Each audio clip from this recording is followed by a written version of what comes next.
Okay, let me know if you guys can hear me. Here we are. All right, I got the Discord open. I got the pre-written down messages ready to go from patrons. We can hear you. Look at that. What is this, the first time we started on time without a Windows update destroying the live stream in what, a month? Isn't that nice? Thank you, Microsoft. Let us all thank Microsoft for not bricking our computers this week. Okay. Yeah, my hair looks a little weird in the back, doesn't it? Anyways, let us see here. So, yep, this is the end of month loose ends, as I do at the end of every month. And just so you know, there's every month there's many more new people who have subscribed. So let me just go over how this works. You know, this is just me kind of answering questions in a very open, honest way at the end of the month. Nothing to hide. Whatever you guys want to know, I'll answer honestly if I can. But I start with Patreon questions first. If you subscribe to the Patreon, you can, of course, submit reader mails for free ahead of time and not have to pay a tip. So, but, you know, if you miss that, or if you're not a patron, you can, of course, tip to ask a question in the second half of the live stream. But save the tipped questions for about 25 minutes from now or so, maybe 40 minutes from now, because I don't want to miss it. And YouTube just randomly deletes messages. There's an alarm making sure I don't miss the live stream. So first I'm going to go through reader mail questions. Okay, so the first opening question comes from Logan Bonifer, and he asks, any games you're looking forward to? What games are you currently into? I mean, I don't know. Me and Dan have been playing through a few Gears games. God, Gears of War 4 was terrible. Gears of War 5, I think's okay. Gears of War 1's still all right, decent. Definitely a lot better than 4 and 5. Gears of War 1, way better than 4 and 5, guys. Let's be honest. And then still playing State of Decay 2. Otherwise, you know, me and Dan have gotten back into Battlefield 5, which it works really well this month. Last month, it was dominated by hackers. This month, it works perfectly. I don't know, but that's what's going on with good old DICE. And then I've been playing Days Gone a decent amount, just as comfort food. It's good. Days Gone's good, not great. And then, in my opinion, you know, I'm not the end all be all in this, but that's my opinion. And then I've also been playing.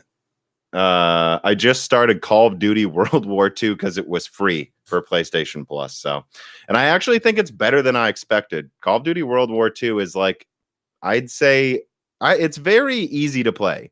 Like, Call of Duty World War II, the campaign, feels like a really good game from 20 years ago. It's like its writing is very straightforward. Like the main character is from Texas, of course. It's like a plot I've heard a million times in a row.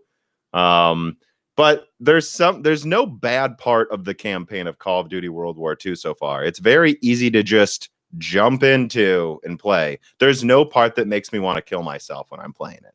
So I've just been enjoying that. That's a great game to just play while listening to a podcast, drinking a beer or something, I gotta say, guys. But yeah, that's what I've been playing. So let's get into the questions you guys actually want me to speak on. And I've actually organized the reader mails from patrons into different groups of questions. The first group of questions is about Zen 3 and RDNA 2 availability. Let me write down the timestamp. I really butchered writing availability on that piece of paper.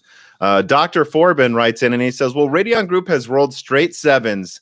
Bravo. If Radeon Software Suite compares to Nvidia's, I think Nvidia's reign of terror could be over. I'm waiting for reviews from Hardware Unboxing Gamers Nexus, of course, but the 6800 XT and 6900 XT make more sense to me considering they have 16 gigabytes of VRAM. Yeah, again, you know, I would really recommend, you know, I'm not just plugging it, but my video that came out the same day of the RDNA 2 reveal, you know, October 28th, that I think, and we talked about it in the newest Broken Silicon, I would really say that AMD performed maybe only honestly a few percent better than I expected. They really brought the performance I expected, and they charged almost exactly the pricing I expected. Maybe slightly more for the 6800 than expected, but it is 16 gigabytes of VRAM, so I get it. You know, I think in general, AMD delivered what they needed to, but because Ampere's launch has been such a mess, everyone thinks it's a home run. Again, let's be clear. If Ampere wouldn't have been stingy with VRAM and would have had decent availability, no one would see RDNA 2 as that much of a home run, except that they mostly caught up in rasterization performance. But they have a better node, right? Again, let's just be honest. That's why this is being perceived so well, because people basically see Ampere as not existing because you can't get it still. But that's still my take. Not to, again, I'm not trying to poo-poo RDNA 2. It is very impressive, but I expected it to be this impressive, so I'm not blown away because this is what I expected all year. Root Knight asks, do you have any news on the stock situation for incoming RDNA 2 GPUs and Zen 3 CPUs? Yeah, I do. So just right here, you guys, here's what you need to know. I believe I actually have exact numbers for Zen 3, but I don't believe it's as many as Zen 2. It's like over 1 million CPUs or something, which isn't as many as you'd think, but it's a standard launch for Zen 3 in Q4. It's a standard launch. There's going to be not tens of thousands, not hundreds of thousands. There's going to be a lot of Zen 3 CPUs relative to what you've seen out of recent GPU launches. Having said that, it's not as much stock as Zen 2, and it is launching like, at the end of the year. So I don't think Zen 3 will be as easy to get as Zen 2 by Christmas because it's launching later. But I don't see any big problems with Zen 3 availability. They're not using EUV. It uses standard 7 nanometer. This is something AMD will be able to keep supplying. I wouldn't worry about Zen 3 availability that much. Just keep in mind a lot of people want it. So it was hard to get a 3950X late last year. I got one. Actually, I had 3 on order and canceled 2 of them. So I got a 3950X, at least in America, pretty easily. I just had to actually try for it. So that's all I'm saying. If you want a specific Zen 3 CPU, you're probably going to have to actually try a little hard to get it, but you should be able to. As for RDNA 2, again, I have exact numbers. I can't say them, but it's AMD should ship more RDNA 2 GPUs in Q4 than Nvidia does Ampere. And it's basically a standard launch stock. So if you went through the Polaris launch with the RX 480 or something, or the original Pascal launch, or, that much availability. If you try to get RDNA 2, generally speaking, you should be able to. I know there's some people putting out low availability. I have exact numbers. I don't just talk to one AIB. I talk to multiple people at multiple AIBs. I'm not seeing this lack of availability FUD that's being thrown around. Having said that, guys, you have to understand that Ampere's launch has been a mess and that Nvidia is holding back. I think Nvidia, and we'll get to it later in this live stream, I seriously believe Nvidia is considering redoing a lot of their lineup. And so, well, with that in mind, they're kind of, there's a lot of stock they should be putting out now. Like the 3070 had decent availability, but not great. And by the way, I've seen some people say 3070 was a paper launch. I have exact numbers from distributors. It wasn't a fucking paper launch, guys. The 3070 had availability, okay? It's just no one can get a 3080. No one can get a 3090. RDNA 2 is not out yet. So, of course, the 3070 sold out. Like, what kind of but there's way more availability than the 3080. Well, yeah, and someone just said the 3070 was a paper launch in the Netherlands. I have heard that overseas. It's 3070 availability overseas was 2 to 3 times better than the 3080 launch, but the 3080 basically didn't launch in Europe. So, yeah, availability of the 3070 wasn't good in Europe. 100% true. But again, having said that, the 3070 availability still wasn't as much as it should be for pushing back a launch. And so I just want to be clear about that. The 3070 was a slightly below average launch, but it was not a paper launch like some people are just spreading BS. Again, I have exact numbers from multiple distributors. So anyways, though, the point being this, Nvidia has shipped about a fourth of what you would normally expect. About a fourth as much as you would normally expect them to ship in this quarter, right? So think about that. Nvidia usually has 60 to 80% of the market share, and they've only shipped a fourth of what they should have. So it doesn't really matter if RDNA 2 has a lot of availability. You're going to have at least 3 times as many people trying to buy RDNA 2. So that's my advice for RDNA 2. Look, I think in the first, 10 minutes, or let's be honest, 5 minutes of RDNA 2 going on sale on Newegg, you're going to be able to get one, but there's going to be 3 times as many people trying to get it. I wouldn't expect you can get RDNA 2 easily by the end of the day. So that's all I'm going to say.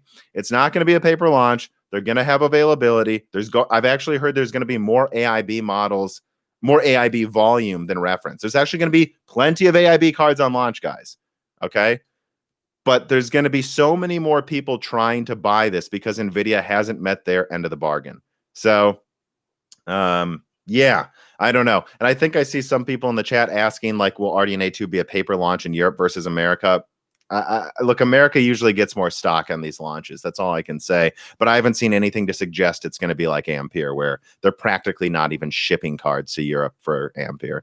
All right, so that's availability. So let's keep going down the list. All right, Fatboy Disaru writes in and says, with the RX 6800 series throwing down the gauntlet at NVIDIA's 3070 and 3080, would you see mindshare change as gamers flock to the more available RX 6800 series? Yes, I do. I see that happening. And he continues, with performance rivaling NVIDIA, would AMD's feature set really impress newcomers and returning enthusiasts alike? Will it? I don't know. We have to wait for reviews, right? We can't just assume AMD's going to nail everything perfectly. I think they're going to do a better job than previous launches. I do. That's the impression I get. But, you know, until we see, you know, like who saw the black screens coming with Ampere? Well, I guess I actually did kind of say that in a video that I suspect Ampere reliability may be a problem. But anyways, you don't know until it launches. And I would say the same of RDNA 2. Again, continuing with Fatboy's question, what shortcomings do you see in an AMD's hardware or software stack? I don't really see any. Let me put this down as a timestamp, I suppose. Just call it AMD Software versus NVIDIA. I honestly don't see any huge shortcomings necessarily coming specifically, but I really think their drivers will be extra polished. They keep every source connected and at AMD says the same thing. We understand our drivers were a problem. We're not going to let that happen this time. You know, heads rolled. This isn't going to happen. So I assume the drivers will work well. But again, it's still an assumption until they prove it, right? But in terms of actual features in the software, I think the thing to look for is if fidelity FX and ray tracing are fully working at launch. I'm not saying they won't. I think ray tracing probably will be, but fidelity FX specifically seems like something they started working on pretty hard. I don't know, right? I think, let's say early that, like, it wasn't something they were working on from the beginning of RDNA 2, and they didn't show any demos like at all for fidelity FX, whereas we have ray tracing leaks coming out today. So I would say the one thing that I could see being a problem in their launch is if they don't have fidelity FX ready for reviewers. Now, reviews are still like 3 weeks away almost. So they have time to make sure it's ready, even if it wasn't ready for a presentation a few days ago. But that's, and I'm not saying Fidelity FX will be bad. I'm not saying it won't be better than DLSS. Maybe it will be, or a better option. It's not the same thing. And I'm not saying that they won't have it ready, but I am saying if you were to make me put a gun up to my head and say you have to place money on one problem with their launch, I'd say maybe Fidelity FX won't be ready for review day. And I think it should be if AMD wants a home run. But to answer the rest of the question, do you think they'll take market share this quarter? Yeah, I do, Fatboy.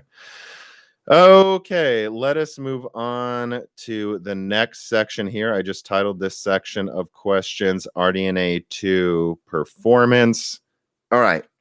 VI Past writes in and says, ray tracing issues when the benchmarks arrive. Currently, AMD only supports DXR 1.0 and 1.1, which means at launch, it'll have limited RT support for AMD compared to NVIDIA. So we may have less games to benchmark.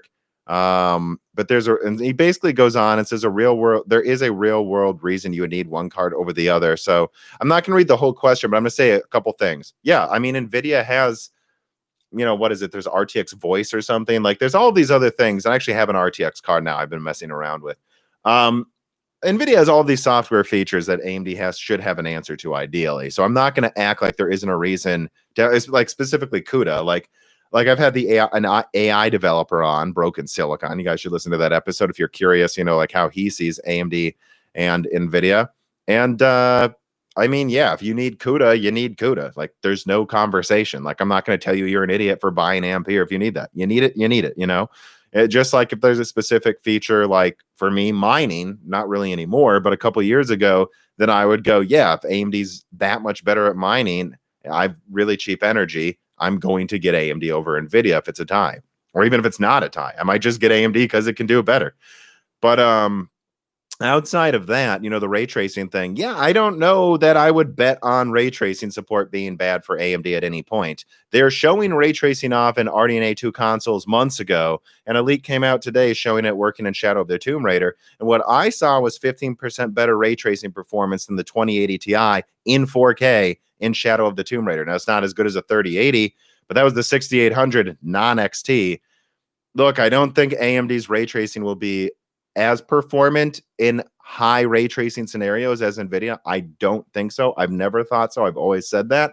But I wouldn't be so sure the support's bad, and I wouldn't be so sure AMD doesn't have some advantages in ray tracing. Again, I suspect on low levels of ray tracing, AMD may actually be better than you'd think. So I just wouldn't bet on, I mean, AMD's in both consoles. This idea they won't have their software well supported, it's going to be up to AMD to make developers use it. Don't get me wrong, but I really wouldn't worry about developers not. And by the way, I've gotten a bunch of reader mails about, oh, will developers support NVIDIA ray tracing? Yes, they will. I think developers will support ray tracing from both AMD and NVIDIA. They may have different software solution. I mean, not software, different hardware solutions, but from a software perspective, I don't think it's going to be that hard to support it. And NVIDIA will put in the effort, and AMD has the support. So I think that's a pretty dubious prediction that AMD, which is in all gaming devices, won't be supported in ray tracing when they're already showing it off on the PlayStation 5. But we'll see.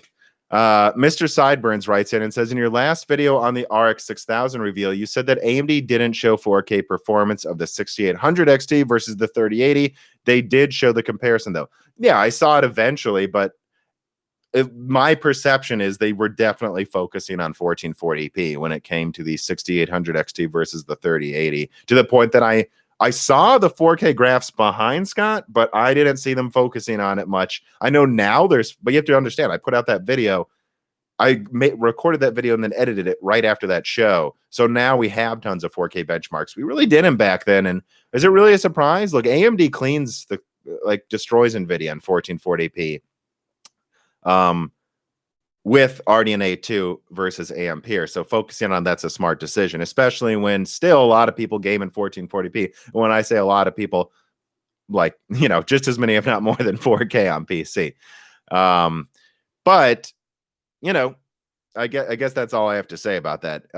Having said that, though, I do want to touch on a little bit when it comes to RDNA 2 performance, this idea of like AMD crushing NVIDIA. I don't know. When I look at the charts, it does seem to me like the 6900 XT is a hair weaker than the 3090 in 4K.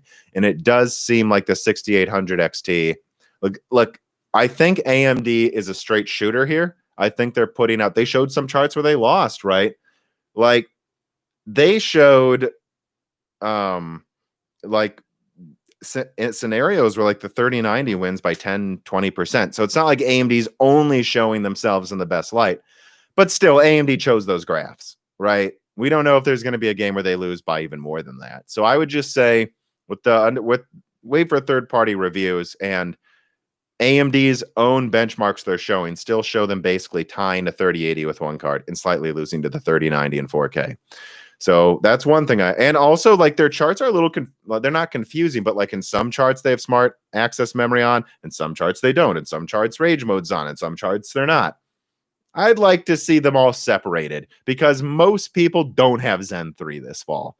And with that in mind, I still see Ampere as just barely clinging to the performance crown. But I think that's the word I would underline, clinging. It's like NVIDIA's clinging to the performance crown at the expense of literally everything else.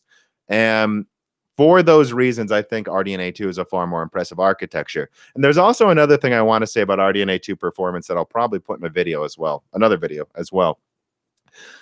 I play in 4K 120 with a Radeon 7. And there's plenty of games like Metro Exodus where I'll turn down the resolution to like maybe 80% resolution scale. Or I think I play Battlefield 5 with 80% resolution scale, and it's a mix of like high and ultra settings. And then I'll play like Metro Exodus like 1800p with like 90% resolution scale. I think you should keep in mind that even though, to be honest, the 4K numbers with the 6900 XT are incredibly impressive. Like there are games where they're getting over 130 hertz. There will be games this fall where if you put all ultra in 4K, you're not getting over 120 hertz. Of course, there's going to be games like that in 4K. But I'm going to be honest with you guys. I really can't tell the difference between 90% resolution scale and 100. Most games, I can't really tell the difference between 80 and 100 in 4K, or at least I don't think it looks worse as long as you have low levels of TA on top of it. So Nvidia only really wins in 4K or above. What if you're playing in 4K and you want to turn down settings a little bit?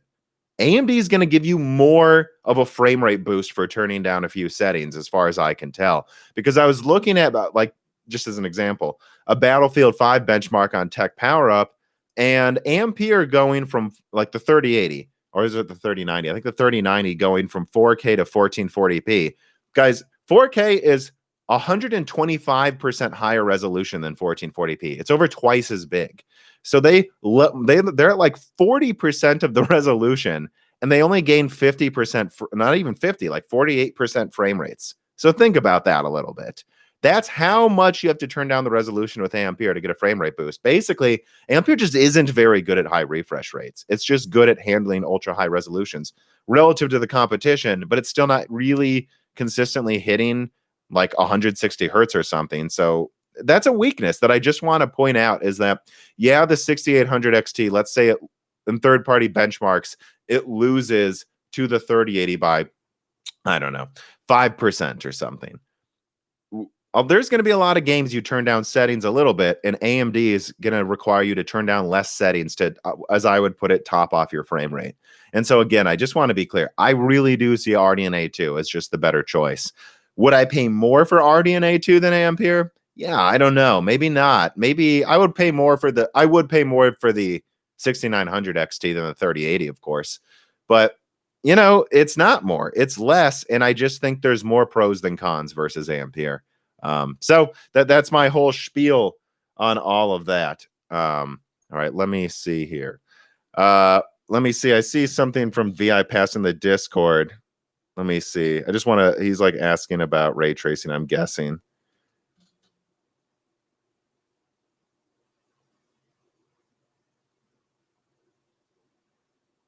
Yeah, I'm not. I don't know what to say to that. What you just said, VI Pass. Again, I'm not worried about AMD getting support. Sony helped them develop RDNA 2, and that will sell. The next gen consoles will sell over 100 million. I'm not really too worried about support there. So, in the professional space, I don't know, but I'm not commenting on that. The next guest will be a server engineer, and he can speak to them. All right. So let's see. We got 2 more questions for this group here. Ryan Davis asks, currently the 6900 XT is slated to be an AMD only, I guess he means AMD reference only card. What are the chances that AIB partners will be able to convince AMD to allow their partners to make these cards as well? Guys, I've seen indications there's going to be AIB 6900s XTs. So I'm not really worried about that. I think there will be. I just think it's going to be reference only first. And because, guys, again, people ask me this question: why did AMD show off a version, and it was still really a slightly weaker version, the clocks weren't finalized, as Scott Herkelman said, of the 6800 XT on October 8th? Why didn't they show the 6900 XT? Guys, I'm not making this up. According to my sources, the 6900 XT wasn't necessarily going to be a thing until they saw they could almost match the 3090, right? It wasn't going to be a thing. So they didn't have it ready to show off on October 8th. Why would the 6900 XT be reference only at first? Because it's just been decided to be made. That's why. There's no reason there won't be AIB 6900 XTs. It's just this was a last minute decision to release the full 80 compute units to gamers. Logan Bonifer writes in, should we trust AMD cooling solutions, or will AIBs be able to squeeze out extra performance? Well, I don't think those contradict each other. I would say, should we trust AMD cooling solutions? Yes, I do think we should. Will AIBs be able to squeeze out extra performance? Yes. That's it. And I know these things clocked at 2.4 gigahertz. I would say it's like almost a sure thing there's going to be a Sapphire toxic version of the 6900 XT, and I could see it being clocked past 2.4 gigahertz. So let's just leave it at that you'll be able to clock these things really high. And so that's another point to make, though. Well, at stock settings, the 3090 beats the 6900 XT. It wouldn't surprise me if you overclock both of them if the 6900 XT on average was stronger. So let's point that out as well, guys. And I would not surprise me if Sapphire was able to make some super version of the 6900 XT with like 18 gigabit per second memory and like 2.45 gigahertz clock speeds or something insane. Like they did with the 7970, where it was just faster by like 20%. And then the 3090 couldn't even touch it after overclocking. I think that's definitely a possibility. All right, and that brings us to another set of questions that I'm just calling GPU recommendations. So Johnny Turbo writes in and says, now that we've seen AMD's GPU offerings, what do you see as the go-to GPU for semi-professional workloads? I'm building a new system with a 5950X noise and was originally planning on getting a 3080 20 gigabyte, but most apps I use play nice with Nvidia, but the 3090 is too expensive to me. 3080 looks canceled. Yeah, I don't know. Again, I've seen a lot of people like asking me on Twitter and in the Moore's Law is Dead Discord, oh, is it going to be a 12 gigabyte card? Is it going to be 11 gigabyte card? Is there going to be a 20 gigabyte 3080 Ti or 22 gigabyte? They're testing all of the above right now. And we'll know within a week if they're going to launch something before the end of the year. I wouldn't rule out higher capacity VRAM models from Nvidia, but I also wouldn't rule out they just decide to cut their losses and drop prices. Maybe not even drop prices. Maybe just hope their mind share carries them through. So I wouldn't place any bets on if there won't be higher capacity below the 3090 cards yet, but that goes both ways. You wouldn't bet that they will come out either quite yet. But anyways, what would I recommend? Honestly, if you're looking for price performance for professional apps, not gaming, I would recommend the 6800. There's a lot of people that say the price performance of the 6800 non-XT isn't that great, but it is a $580 card that comes with 16 gigabytes, guys. That's double the memory of the 3070. And long term, that thing's probably going to run 4K 60 forever with enough VRAM forever.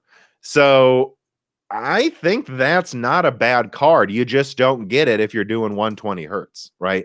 You get the higher cards if you want 120 hertz. The 6800's there for 4K 60 people or professionals, right? If you're looking for the cheapest, best price performance card for professional workloads, you're mentioning Blender and Unity, I would go with the 6800 non-XT. It has the memory and it has the grunt, what a deal. 16 gigabytes for $580. You're doing professional things.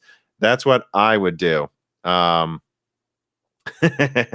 saw a question in the Discord that they might be disappointed in my answer to him. Yeah, so otherwise maybe wait for a 6900 XT Toxic because that might have 32 gigabytes. And I would also say this, I was told there's a professional 32 gigabyte card coming from AMD that has 32 gigabytes, and that it's probably going to be around $2,500. I don't know for sure it's going to be around $2,500, but man, I'm sorry, like a professional Navi 21 with the full 80 compute units with 32 gigabytes for $2,500. Yeah, I don't know. I think that's better than a Titan or a 3090, right? $2,500 for 32 gigabytes, and it's the same price as a Titan, and it actually is the professional card. I would say you might want to just go for that. So I would say you just wait for the professional version if it ever shows up on Newegg able to be purchased. Let's point that out too, that AMD's professional cards are not often easy to find on Newegg. Or, I would go for the 6800. All right, I spent way too much time on that question there. So DJ5K writes in and says, do you have any news or insights on Navi 22? It looks like the 6700 XT would be my go-to for GPU for the price performance and energy efficiency perspective, and I'm way too curious. Watch my RDNA leak video, right, guys? I literally detail what I believe Navi 22 is. It's in white text, so that means I'm mostly sure, not 100% or 90% sure, but I'm still pretty sure. Like, I haven't done a Navi 22 video because I both have nothing to add to what I've already said, and I don't have anything that makes me ready to like put it in red text, as you would say, to be 100% sure. So, I mean, look, I think the 6700 XT is going to be a 12 gigabyte card that slightly edges out the 2080 Super for $400. So if that's what you want and uses 200 watts or less, that's what I expect Navi 22 to be. If that's interesting to you, and I think it will be, because I think that's going to be like the killer 1440p. Like, think about that, 40 compute units at like 2.4 gigahertz. Man, that's going to be a monster 1440p 120 card. And I think Navi 23 actually fascinates me as well, because I believe Navi 23, from the sounds of it, not 100% sure, but from the sounds of it, it sounds like Navi 23 is 32 compute units. And you go, well, that's too close to 40, but no, a compute unit takes up like 4 millimeters squared. So AMD probably said, well, for our 5500 XT replacement, why don't we just save, like, removed 8 compute units, remove the infinity cache, which is taking up, a bunch of die space, and then make it 128-bit. But it still has like 32 compute units above 2.3 gigahertz. That's going to be a 1080p 144 hertz monster. 32 compute units at like 2.4 gigahertz. Who cares if it only has a 128-bit bus? That's going to be a high refresh, lower resolution killer for like $200. So that's my advice. If those are more interesting to you than the 6800, wait for those. But keep in mind, Navi 22 is quarter one, and I believe Navi 23 is quarter two, or maybe even late quarter two. I would actually have to check my notes again. So you're going to be waiting, but if you're on a budget, it's probably worth the wait, isn't it? You probably already have a graphics card. If you're not on a budget, you're probably just going to try to get Navi 21, I'm guessing. All right. Jonathan writes in and says, given the Nvidia Ampere drought and the inevitable rush on big Navi cards, what are the chances of price cuts for the RX 6000 series? I would say almost nothing, right? The chances for RX 6000 series price drops, it's cheaper than Ampere. Like, and this is where we get into, I'll put a timestamp here at the 30 minute mark, Ampere thoughts. So I think this is where we start getting into how NVIDIA should respond to AMD. And I think they have a few ways they can go about it. Honestly, yeah. So I guess the first way is releasing new cards, which we're seeing them test all of these things. And based on what I'm told, I should know in about a week and a half from now what those cards will be if they're shipping them this year. If they're shipping them this year, there's a chance they might not come out this year, and what would those be? If I was NVIDIA, I don't know. It depends how arrogant they are. So they're so arrogant. I probably just answer my own question. If they're arrogant, though, I guess I would just release like a 3070 Ti. That's a de facto. I mean, man, honestly, if I was up to me, I would phase out the 3080 because it just, in my opinion, doesn't have a place in this market anymore. I don't think it does. I don't think it does. It has less RAM than a card that costs $120 less. And as far as we've seen in ray tracing benchmarks that came out today, it's only like, what, 10-20% better at ray tracing?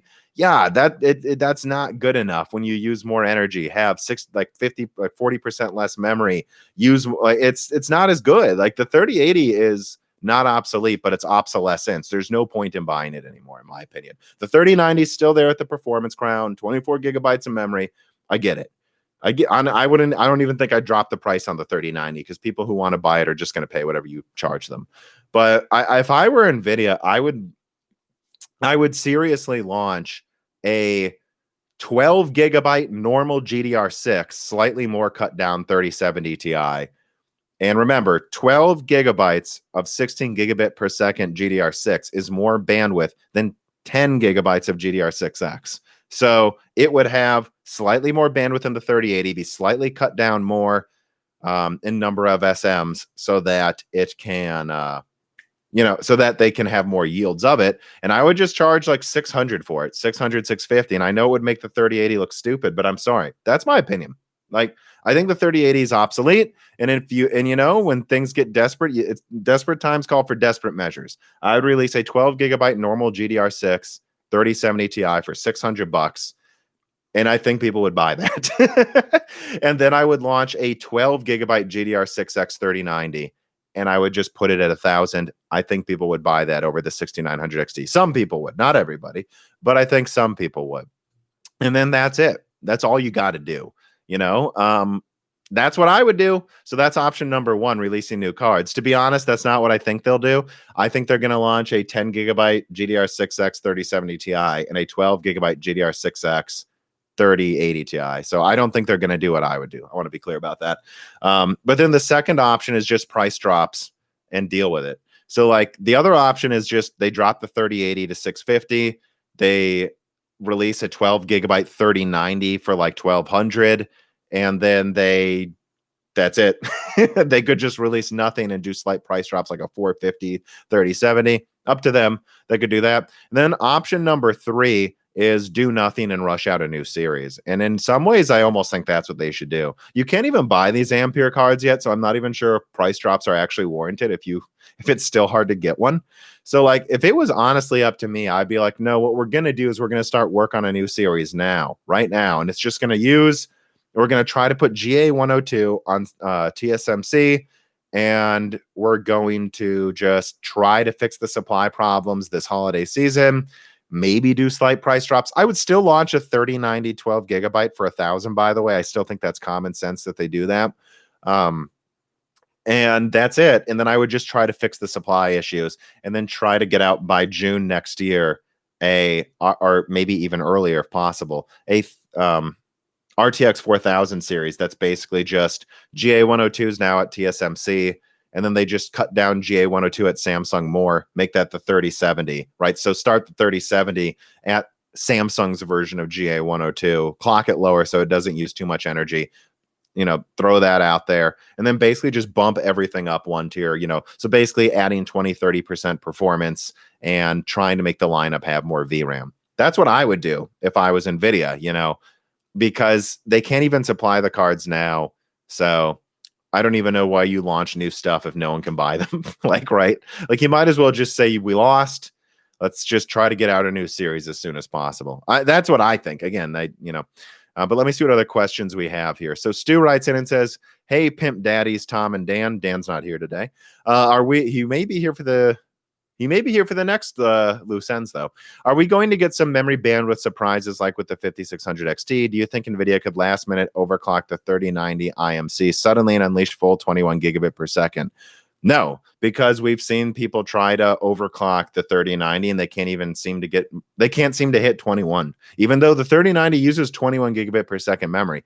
So I honestly think it's a limitation of the memory controller on Samsung's Node. It just can't clock higher without excessive power usage, which I believe Igor's Labs found in their own testing as well. So no, I think the problem is GDR6X is not efficient, and it's also held back by Samsung's Node. That's what I think's going on. There's no last minute overclocking coming, guys. I could see some sort of like Titan card coming out that has 20 gigabit per second clock speeds, but I'm guessing that's about all they can do at stock settings with golden samples.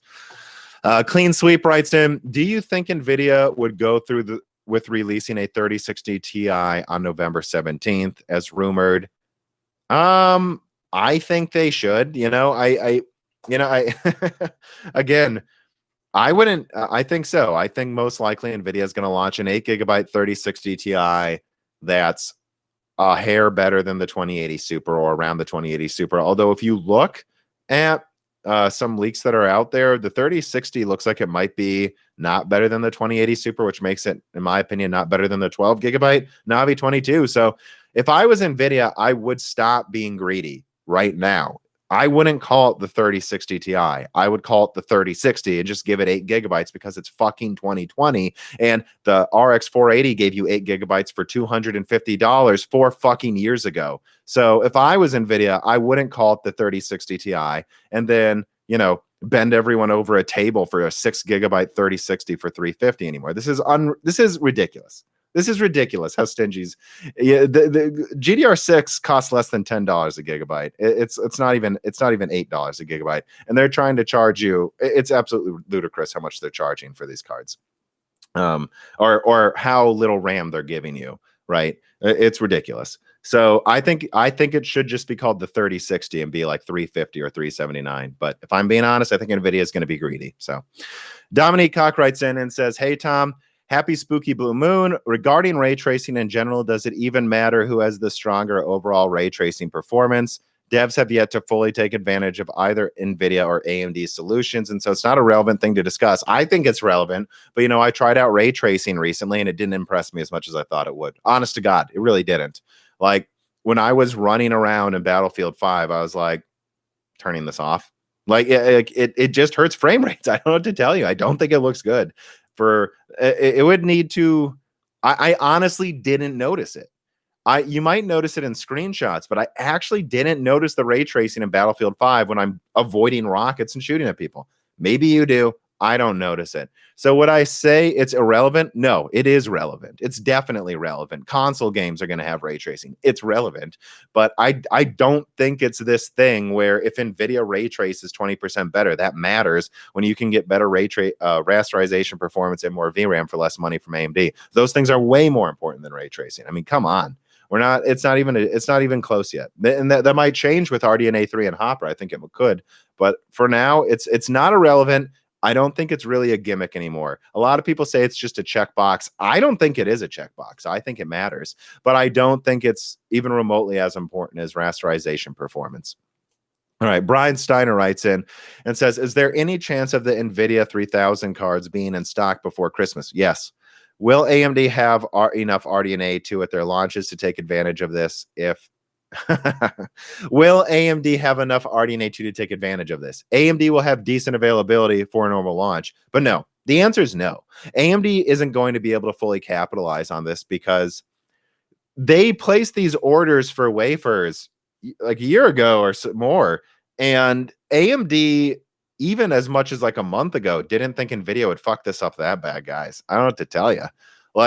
So I suspect AMD's moving more wafers over to RDNA 2 for early next year, but I don't think they're going to be able to capitalize on it that well yet this fall. I think they'll take market share, but no, I don't. And I do know Nvidia will have their, well, there's going to be shortages because of how desperate everyone is for new graphics cards. All right. So I'm not here saying shortages will end by Christmas, but guys, those shipments of 300,000 3080s, I wasn't making that up. They have them somewhere. And they just supplied about, like, I can't say exact numbers, but, it's like, it's not even half of them yet. So they're doing something with those dies. My guess is they decided they need to cut them down more to 3070 Ti's. But, yeah, so those are coming, though. Those 300,000 are coming, but that's not enough. We need like 1 million graphics cards, and we're not going to have that till like the end of Q1.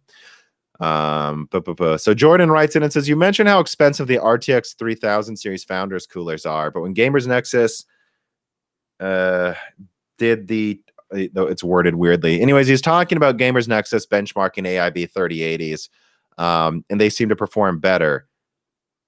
Why do they go for an expensive design? Yeah, guys, my God, the AIB 3080s are twice as big as the Founders Edition. That's why they're cooler. Duh, that doesn't surprise me. But Nvidia had to use much more expensive metals and really just a more elaborate, more expensive to manufacture design to make the reference cards. Guys, AIBs trade space for cost. Those AIB cards still cost $600 to make, by the way, for the 3080, but they're twice as surprise me. They're not as high quality metals. Nvidia couldn't launch a reference card that couldn't fit into OEM PCs. Okay, that's why. And do you know how bad it would have looked if Nvidia's launch reference card looked like an HD 7990 or like a 2290X? Like, do you know how stupid that would look if their reference card was like this big?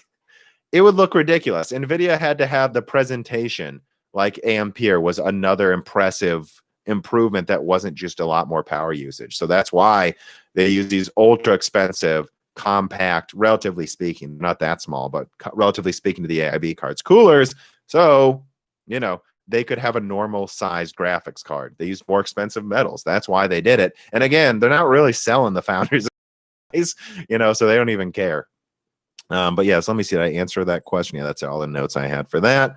All right, what are we at now? We are at 44:30. next gen console questions. After this, I believe we've got the live Q&A. Let me take a drink of this. I'm going to wear out my voice. Okay. So, next gen console questions. First one isn't directly a next gen console question, but I have something to say. So Peter Moucher writes in and says, "Hey Tom, do you know any specifics about the RDNA 2 plus Zen 3 smart access memory feature? I've been thinking long term and speculating that shared memory architectures, like what's in the consoles and some mobile GPUs, could be a secret." I don't know. It's kind of worded weirdly. He's basically saying that long term, this unified communication smart access memory thing could be a secret weapon for AMD. In that it makes much better use of bandwidth. Yeah. So here's what I'll say. Basically, talking about smart memory access memory, people have been asking me, will this be used in APUs? Yeah. First of all, it already is in the PS5. Like this is a secret weapon for AMD long term, that they will have the CPU directly sharing resources in cache with GPUs. That's a huge killer feature. That makes you want to get an all AMD system. And that is integral to RDNA 3. RDNA 3 is multi-die. So making better use of bandwidth and cache is essential. Think about it. Smart access memory, they're sharing information between caches on a CPU and a GPU. Do you think that might apply to multiple GPU chiplets sharing access to memory across dies? Yeah, it will. Like that, like RDNA 2 is a stepping stone to RDNA 3. And it's, I mean, yeah, with DDR5 and smart access memory in, or the things they've learned that are similar to this for the APUs coming up, yeah, you're going to see some really powerful APUs pretty soon next year. I think so. I don't really think Cezanne's going to be the one to completely do it. It still sounds kind of just iterative over Renoir, but it'll probably have some smart access memory features. I think it's like Rembrandt and like their crazy, RDNA 3, because I believe there might be an RDNA 3 APU before there even is desktop cards from some roadmaps I've seen. So, and I think those could be, again, with like DDR5 is as good as GDR5 in bandwidth. And so you combine that with these types of latency improvements. I mean, yeah, I think you're going to get some really, really killer laptops late next year from AMD. Yeah. And so what I will add on to this is people talking about these consoles and stuff. Yeah, I go watch the Road to PS5 video, guys. You can thank Sony for this smart access memory. Okay. Thanks Sony for that. And like Mark Cerny literally said, we developed RDNA 2 with AMD for the PlayStation 5 to move information closer to where it's needed. That's the cache. And then he said, if you see this in desktop cards this fall, that means it was a good implementation. You're seeing it in desktop cards this fall. So that's the whole the low latency thing that was co-developed with Sony making its way into desktop RDNA 2. And as far as I can tell, that's not in the Xbox, guys. Sorry, no Infinity Cache in the Xbox. So I saw someone in my Discord put this thing like it's full RDNA 2. Yeah, the Xbox doesn't have Infinity Cache. They already did their deep dive. So I know Xbox is bullshitting you guys again. No, I'm sorry. It doesn't have Infinity Cache. So I think it's hilarious they claim to have full RDNA 2. And Mark Cerny literally talked about it before RDNA 2 was fully revealed. So that should tell you what's going on. And I've already covered this before. The PlayStation 5 has RDNA 3 features. I'm not kidding. It does. So you're right. The Xbox has the only console with 4 RDNA 2 because PlayStation 5 is RDNA 3. I wouldn't exactly brag about that if I was Microsoft. All right. Sorry. I'm going to start ranting soon because I'm just so sick of this bullshit. Like, if there's any console with RDNA 1.5, it's the Xbox. I'm not a fanboy. I'm just telling you the truth. I wasn't a fanboy telling you RDNA 2 was going to be more impressive than Ampere. That was a fact. That's what I knew. That's what I'm telling you is going on with the Xbox. The Xbox is a server APU meant to be, Google it.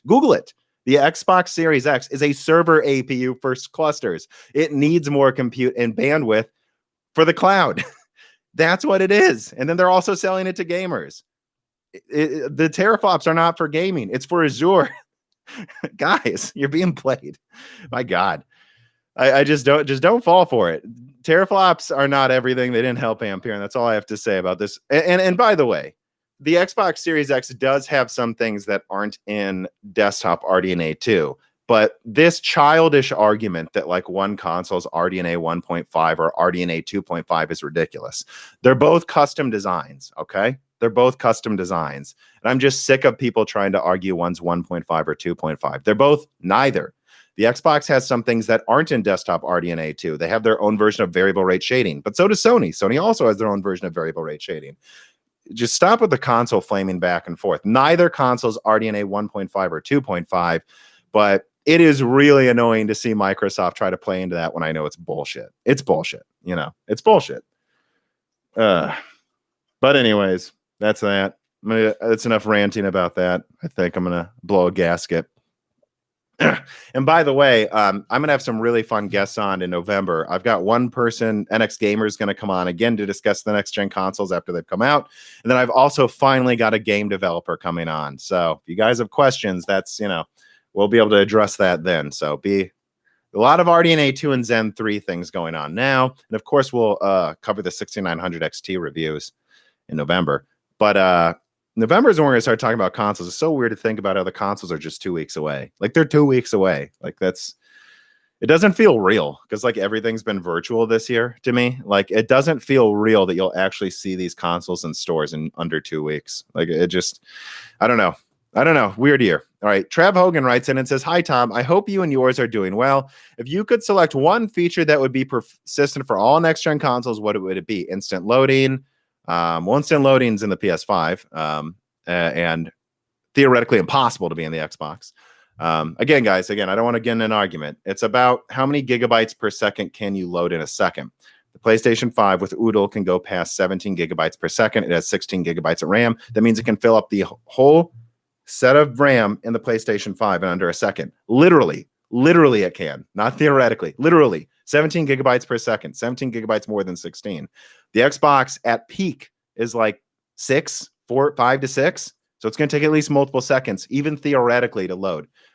10-second load cut times are instant. You know, so it's like I don't need a wish for instant load times. It's going to be in the PS5. But what would I actually want? Dude, here's what I want. Someone in the Discord says, "Get Tom a beer to calm him down." I'm drinking tea, man. I'm not, you know, I don't know.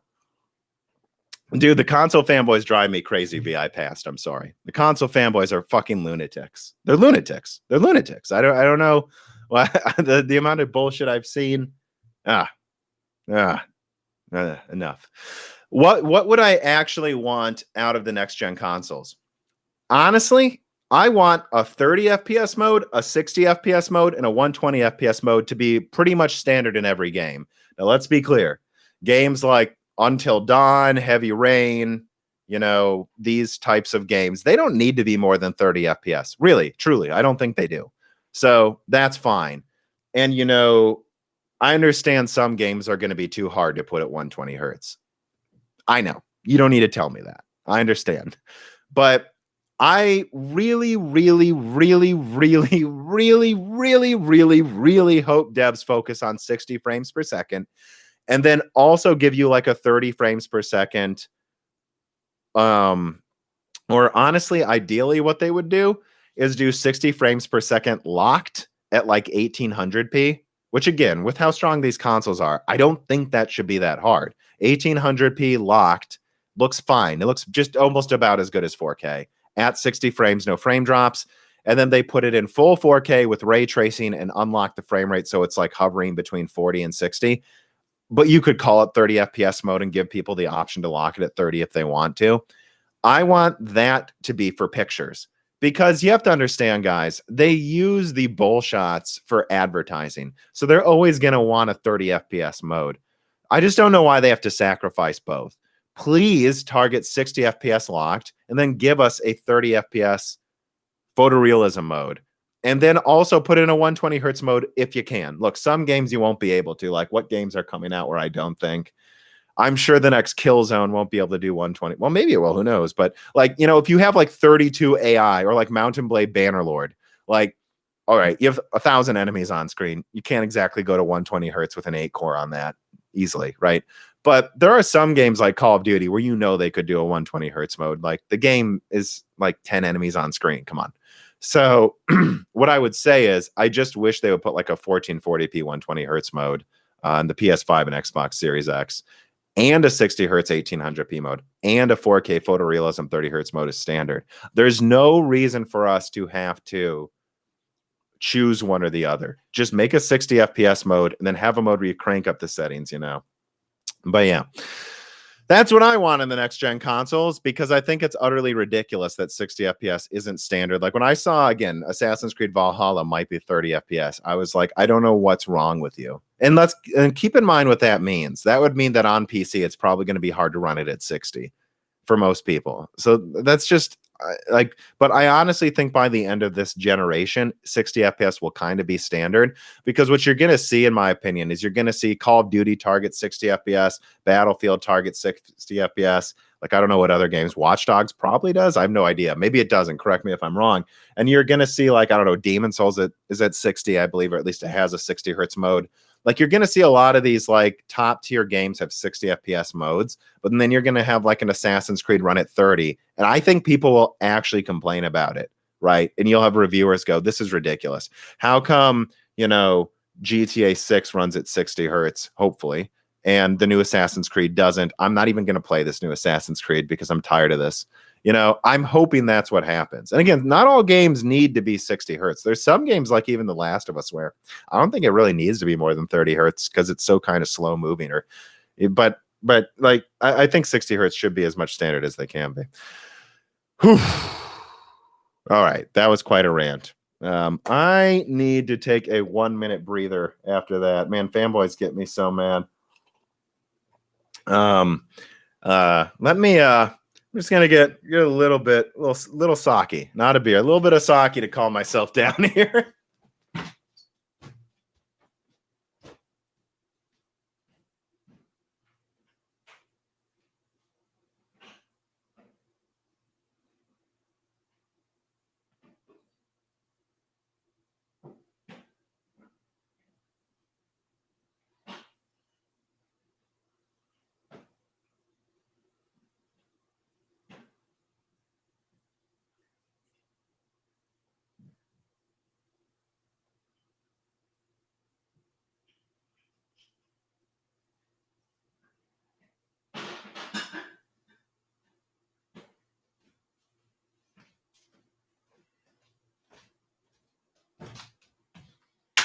I think it's funny when people say, how many beers did Tom drink at the beginning of this? And it's like, no, when I have this much energy, this is me stone cold sober. That's how I'm able to put out so many videos.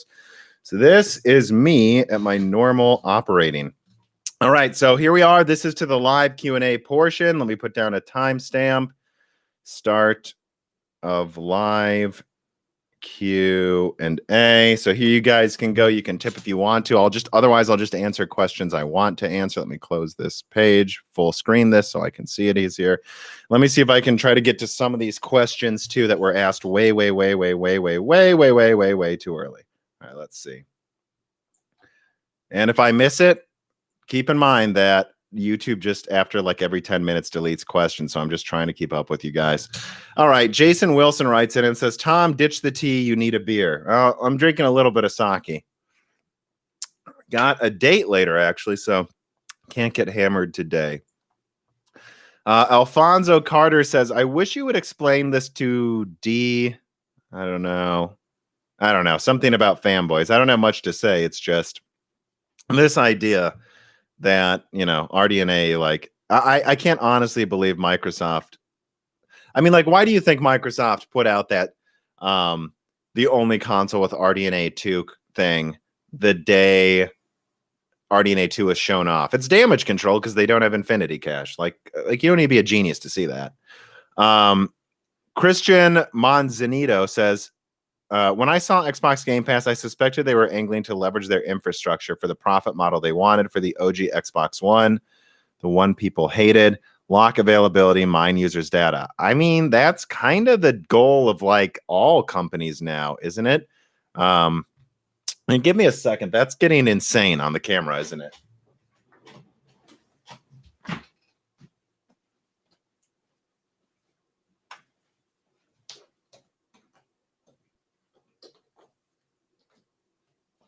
Much better. It's still kind of.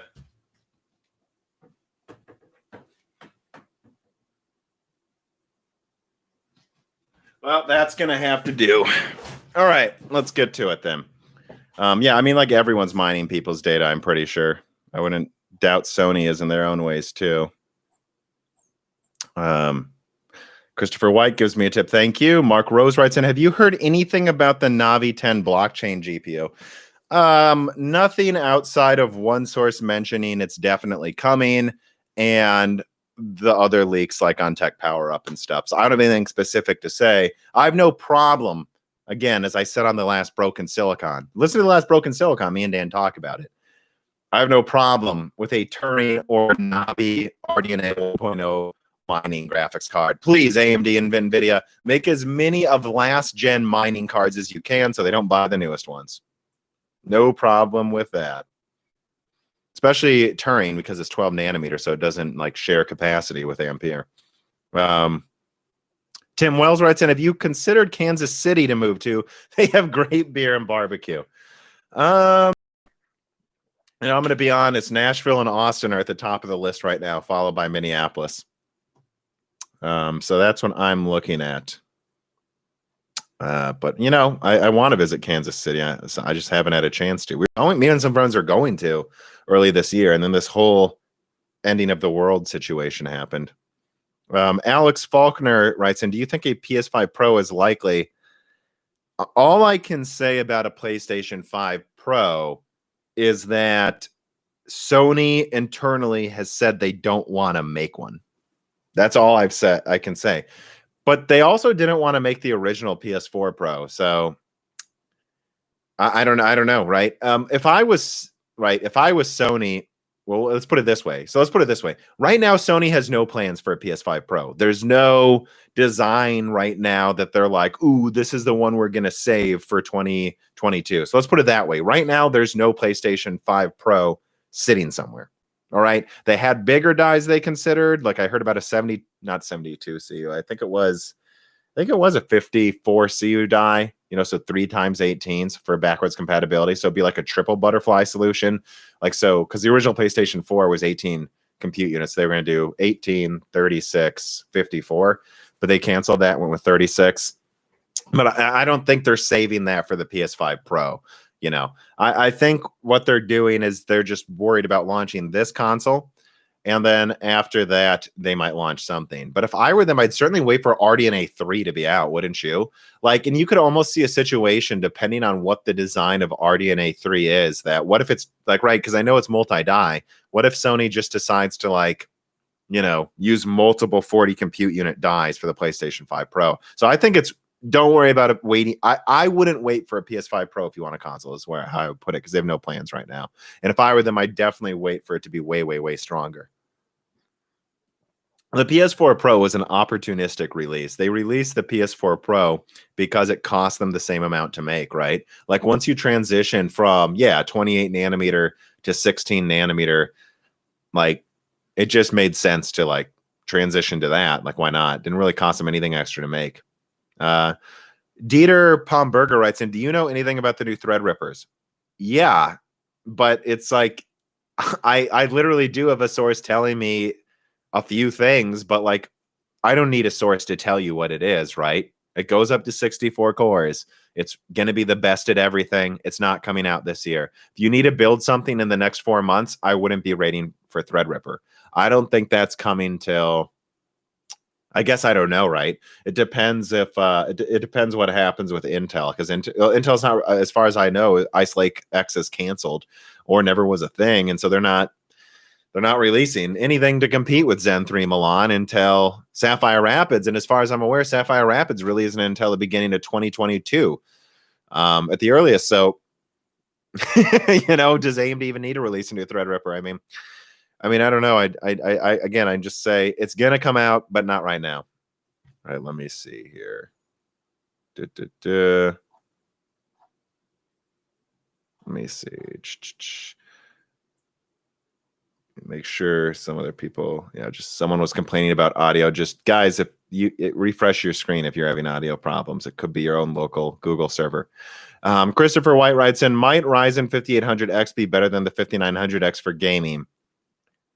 I don't think so, honestly. I think it's going to be the same, and I think that's why if the 5800X is better than the 5900X at gaming, it's going to be like a few percentage points, I would guess.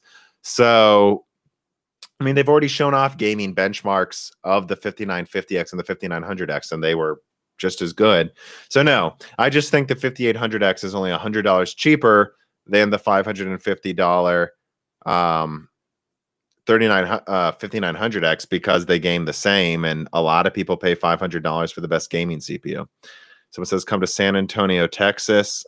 I moved from Iowa to San Antonio. Come to Austin.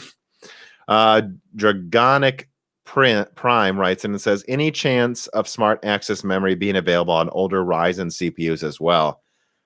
I don't know. I'm just not the person to ask. Like, I see no reason why they couldn't make it work with Zen 2, but I don't know that they will because they want you to buy Zen 3. And AMD is not being stingy, but you see that little bit where they're like, they see Zen 3 as the big gaming processor lineup. And so if it comes to Zen 2, I don't think it's going to happen right away. I think they're going to make sure it's ultra stable on RDNA on Zen 3 first, and they're going to try to make you upgrade to Zen 3 and RDNA 2. Because why wouldn't they, honestly? I mean, sorry. It's just business, not defending them. H-Tap writes in, what can you say about DDR5? It's faster than DDR4, secret source. And what do you expect to see it on the market? Late next year. And performance gains. Well, I mean, like DDR5 performance gains are going to go hand in hand with new architectures. So I don't even think I'll touch on that. Nori SS writes in, bring your talent to South Beach, Miami. Yeah, I don't know. He goes, also, XOC guys have measured well north of 150 watt power usage with GDR6X. Oh, yeah, GDR6X is not very efficient. Guys, I mean, like, when you look at the slides of GDR6X, they're like 15% more efficient per gigabyte per second relative to GDR6. That's not 15% is not very good, honestly. Like, you would expect it to be way better than that. Henry G writes in, you think Nvidia will have a solution to infinity cache? I don't know. I mean, I think they could. I think there's no reason they couldn't try to work with Intel on a solution. But if I had to guess, AMD is going to be like, jog on. We're not working with you on anything. So you're going to have to work with Intel, and Intel is worse gaming CPUs now. This is when AMD is going for it. This is when AMD is going for the kill on Nvidia and Intel, guys. They have the best gaming CPU, and they're going to leverage that. And again, you guys can complain about the prices. Guess what? 5800X, cheaper than the 10900K, and it seems like it'll game the same. If not better, in newer games because of PCIe 4.0 and a better platform. So at the end of the day, AMD's got at least narrow amount of time where they have the best gaming CPUs, and they're going to leverage that to make NVIDIA's cards look way worse. And I don't know. They can do that. And, maybe NVIDIA should have thought about not being so greedy. And maybe AMD would work with them more. Or maybe, I mean, like, man, NVIDIA's just lost all their goodwill, I think. I know some people don't think that, but we'll see, right? Indriju writes in, do you think they will have a next-gen crossfire between next-gen APUs using RDNA 3? No, I think Crossfire is dead, guys. I really think Crossfire is dead. Like, you guys keep asking me. I had two 6950Xs. I had two 7970s. Those days are over. That's all I got to say. Could they return eventually? Maybe, but I'm not putting any bets on when that happens. Dr. Sivan Deman writes in, what is the best CPU and GPU combo? We'll define best. Best price performance. Best price performance, you get like a $100 Zen Plus CPU and a $70 RX 580. That's the best technically price performance. What's the best combo? Technically, probably a 5950X and a 3090 or a Titan or something. I guess that's technically the strongest, but I wouldn't recommend it. I mean, I would recommend, if you're willing to go all out, you get a 5900X and a 6900 XT. If you're trying to be reasonable, you get honestly, you get like a 3800X for like 300 or less, and you get a 6800 XT. And then if you're trying to save money, get Zen Plus and a Yeah, 6800. Mixing up the names, so many numbers. Please explain cache scrubbers and infinity cache. Well, so yeah, I guess let me say this too about the PlayStation 5's cache. When I look at the die size and the amount of space left, I don't think the PlayStation 5 has a ton of cache compared to like the infinity cache and the desktop cards. I don't know for sure. And I don't know if we'll ever know, or we'll probably know eventually, but I suspect we won't know for a bit longer because Sony doesn't tend to do these deep dives on their graphics like Xbox does. So it's going to be a mystery for a few months, I think, but someone will figure it out eventually. And I think what you're going to see is that it seems like the Xbox Series X has just straight up like Zen 2 desktop derived in an APU. Like they literally have the L3 cache and it's separated. It's not unified on the Xbox Series X as far as we can tell.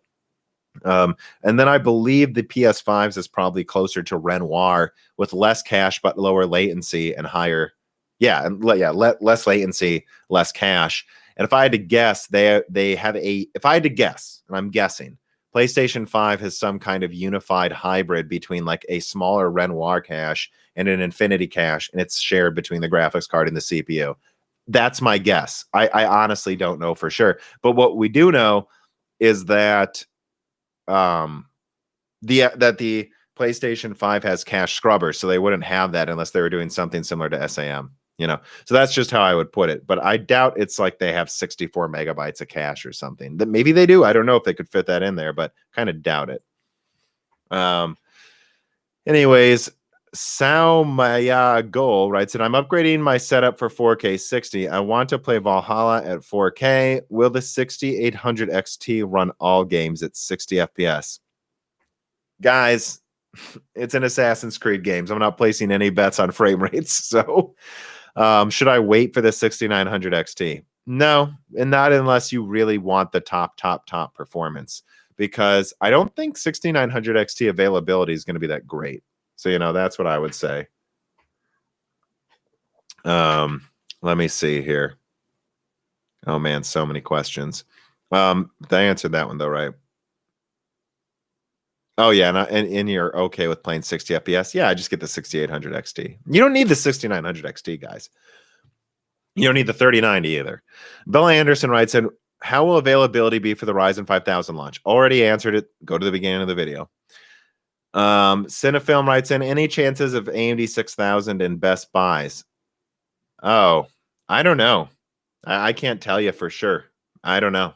No, yeah, I probably online, but I would guess eventually you're going to see, RX 6000 GPUs in Best Buys, but I have no clue.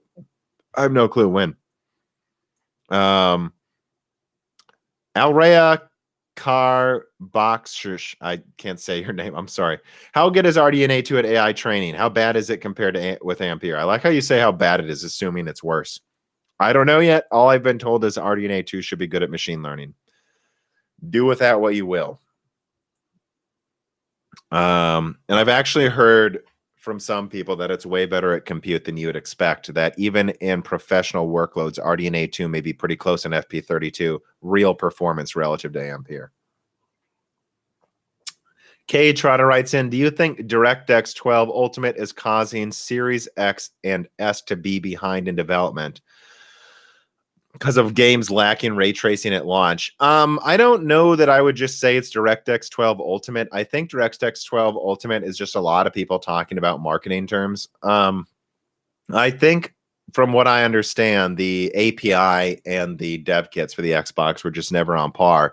And that, again, direct quote, I'm told that Sony handled the quarantine better. So working remotely better. And that there's just much more bugs in the OS. I'm just being honest. That's what I've been heard from multiple people. So I again, this whole blaming DirectX Ultimate, I don't know. Thomas Deacon writes in, what are the chances of a 3060 Ti launching with DLSS 3.0? I think DLSS 2, or what do they call it? They call it 2.1. Whatever they have now is what's going to be there for a while. Richard O, will Sony reveal PS5's RDNA 3 features in Infinity Cache or keep it secret? It's not going to have, though, 128 megabytes. It's not going to literally be like what's on desktop. These are custom consoles, and it would be incorrect. I say PS5 is RDNA 3 because that's the only thing people seem to understand. It doesn't literally have RDNA 3, and Xbox doesn't literally have RDNA 2. They have customizations. You know, it isn't some secret Sony's going to reveal. Oh, it's RDNA 3, you lose. Like, I don't think Sony cares. I don't think Sony cares. Like, I don't think they care to like brag about that type of thing. I think they just say, we'll let the games do the talking. We don't care. You know, they like, I don't think they think of it in this desktop mentality that Microsoft or in that most people do. I don't think Sony thinks of it that way. Tim Wells writes in, did you ever think Nvidia calling the 3080 a flagship was bullshit? Well, it isn't the flagship. The 3090 is the flagship. The flagship is your strongest gaming card. The 3090 is a gaming card. So 3090 is the flagship. And if it's a flagship, then it's the first time in history they've reduced RAM in a flagship, because their last flagship had 11 gigabytes. So it doesn't matter what you call it. It's just, you know, if it's a flagship, then it's a flagship they cheaped out on. The 3090 has AIB support, and it isn't a different. I know, no, the 3090 is the flagship, guys. Like, I can't even believe anyone's even buying into that at all. I don't think most people are, though. I think that's just fanboys arguing in comments. Rice Eater 79 says your website shows Series X performance rated at 2080 Ti. For the record, I need to update that GPU ranking chart. Based on your knowledge of PS5, would you rate its performance capability? Same. Again, right, you have to understand that when I put a GPU tier, I'm not saying they're literally the same at all, like in any way. Like there's going to be different things they'll be better at. Like, I put it in the same tier. The Xbox Series X isn't stronger than the PS5. Go look at the games. It's the same, but it's just, you know, the PlayStation 5 is different, though. It operates in a different way. So it's hard to categorize, to be honest. And you could almost say the Xbox acts in a much more traditional way, so it's easier for me to directly compare it. Sundar Subramaniam writes in and says, do you think Nvidia might rush out the RTX 4000 on TSMC 7 nanometer? No, there's no capacity. Like, I don't know how many times Digitime's going to put out a report Zen 3 on 5 nanometer. Spoiler alert, Zen 3 isn't on 5 nanometer. Guys, Digitimes is not God. Like, what they put out nothing they've reported has come true for the past 6 months. Like, why do you guys keep asking me what Digitimes reports? Digitimes is just a couple sources at TSMC that talk about things that could happen. Do I think Nvidia can rush out the RTX 4000 series entirely on TSMC? No, of course not. There's not enough capacity. Some capacity opened up recently at TSMC, and AMD immediately bought it up to make more consoles, not to make Ampere. So, like, I think if Nvidia puts something on TSMC, it's going to have to just be the flagship, because they can't afford to. They literally don't have the capacity to put their whole lineup on there. They don't. That's the fact. Let's see here. The Velvet Knight. Will I get screen tearing on my 120 hertz FreeSync monitor if my PC is capable of coding out more frames? It could.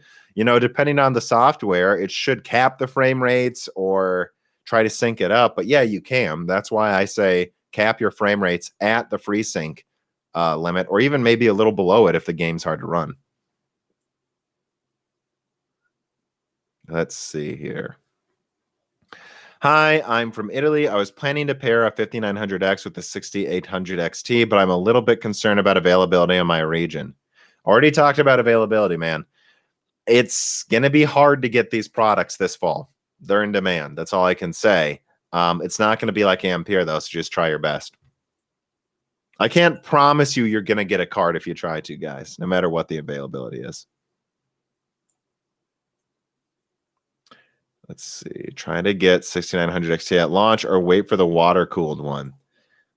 I mean, if you want a 6900 XT, I would just try to get the version at launch. Like I would. Like, it's going to run fine. Especially if you plan to do a lot of gaming this fall. Now, if you can wait and you just want the best, maybe then wait. But I think, I think you can always wait. So I would try to get it on launch day. And then if you don't get it, don't sweat it. There will be more stuff coming. Samaya Goal writes in, do you think 4K above 100 FPS will become possible? It's possible right now. I'm doing it on my Radeon 7. I'm so tired of this, guys. 4K isn't hard to run. 4K is not hard to run. Turn down a couple settings. It's not hard to run. Okay. Let's see here. All right, I've gotten through the tip questions. Let me see if there's anything else here. Then, how long have I been going for you? I think I can go for like another 10 minutes at least. It's time to start winding down, maybe.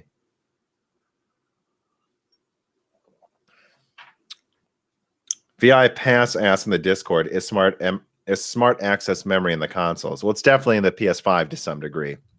Will this help RDNA too? Yeah, I don't know if it's used in the same way though, right? Sony's got their own proprietary solutions. Here's a tip question. Christian Manzanito writes in, what do you think the performance ceiling is for DLSS going forward? What are your thoughts for Nvidia? Should DLSS get the user, say, another 30 FPS cleanly? So I guess you're kind of asking, like, what type of performance improvement should we expect from DLSS as a ceiling? Yeah, I don't know. Because it's clear that with DLSS 2.0, the performance boost you got went down in a lot of games, but it didn't look like crap anymore. So I don't know, right?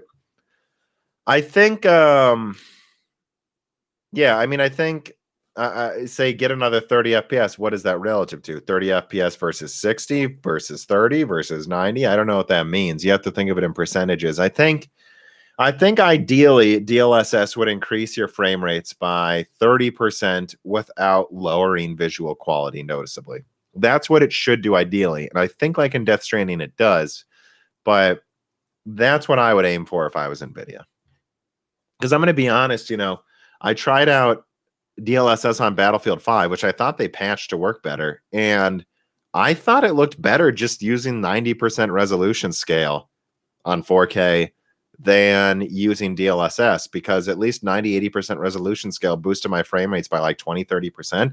And DLSS only seemed to boost in Battlefield by like 15 to 20, and it looked worse.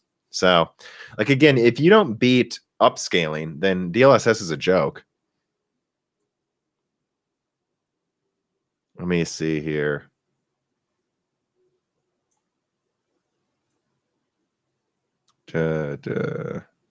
Justin Toth writes in, do you think RDNA 2 will have anything for streamers like how NVIDIA has NVIC and voice broadcast?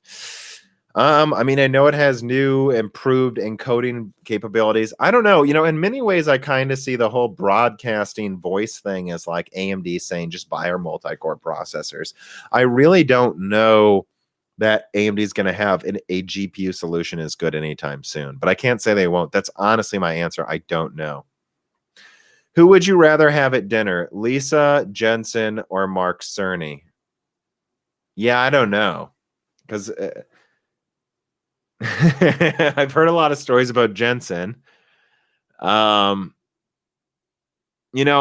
think I would get more honest answers out of Mark Cerny, because any interviews, Mark Cerny seems to talk very openly about things. I would lean to, and I think I would understand him more. I honestly worry that, because Lisa Su is more the business side. Yeah, I don't know. I'd lean towards Mark Cerny and then Lisa and then Jensen, but it depends if you like. If you know what, if you could promise me Jensen would be like 4 beers in and super honest, probably Jensen, because I bet he's got a lot to say when his filter's off. Mr. JJG writes in, new drivers gave my 5700 XT more performance. No one is talking about this. And will performance continue to increase for the 5000 series? Yes, performance increases with mature drivers for all series, though. That's a really easy answer. Orc Blood Tech writes in, should I upgrade my 2700X or my 5700 XT first to the latest gen AMD if I can only do one of those things right now? Do you need to do it right now? Are you not getting the performance you want? You don't have to upgrade, but I would upgrade the graphics card before the 2700X unless you're trying to do like 200 hertz gaming, right? And even then, I'd probably still recommend the graphics card because most of the time that'll be the one you want anyways. Yeah, I would say easy. Look, the 2700X is fine. It's like a 4.2 gigahertz 8 core. Doesn't have the same IPC as Zen 3, but it's good. I think the GPU would be much more noticeable. Much more noticeable, actually. Like way more noticeable. Patrick writes in, I splurged on a 5120 by 1440 Samsung G9. If I don't mind waiting for availability. Do you think 3080 or 69 XT? 6900 XT. You know, I recommend RDNA 2 over Ampere for most people. I really do.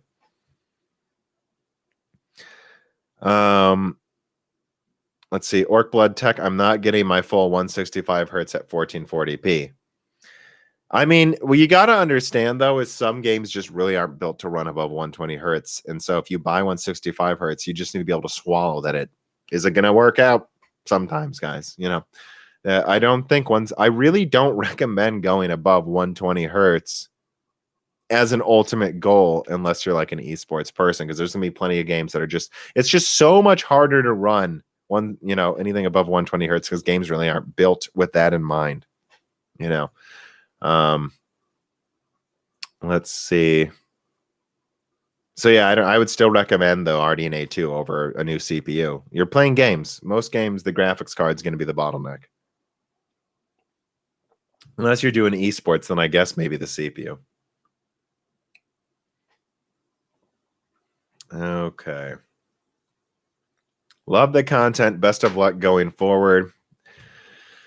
Thank you, Kirana Schmidt. Danny Ray writes in, I got the Founders Edition 3080 for £650. Still worth it? I mean, so